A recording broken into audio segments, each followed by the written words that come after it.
want to keep in mind that it's always better to water deeply but infrequently rather than a little bit all the time, because the goal really is to encourage that deep root growth underneath the top hot few inches of soil, and there the soil moisture is retained a lot longer, it's a lot cooler, so in turn you have a much healthier plant that can better withstand hot temperatures and drought conditions.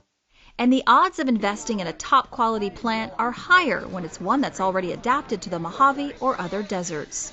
Native plants are going to perform the best. They are well suited, they're the best suited plants for the area, and so this is why they're very, very useful to use in the landscape. They save on water, they're adapted to the temperature, the climate extremes of both winter and summer. There are a lot of other plants that aren't necessarily native, but that are desert or drought adapted to the climate. So really selecting those is going to save on water, save on maintenance, save on replacement costs, and they'll be better performers throughout the course of the year in a landscape.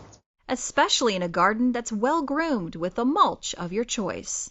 Mulches are very useful, especially in the desert, but everywhere. And there are a couple different types. There's organic mulch, something like a well-rotted compost, manure, bark, fines, leaves, grass clippings. And those are mulches that are going to not only suppress erosion, but also suppress weed growth and keep soil temperatures a lot cooler and keep the moisture level content higher while they're breaking down and adding nutrients to the soil over time.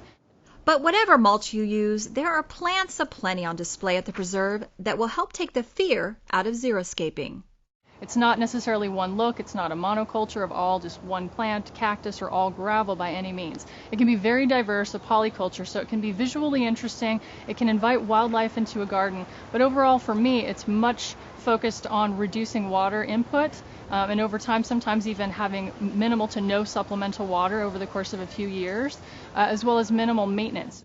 And that extra maintenance-free time would be well spent in beginning or improving your garden design by taking one of our classes, a guided weekend walk with one of our experts, or a stroll on your own to appreciate what's hot and cool about our botanical property.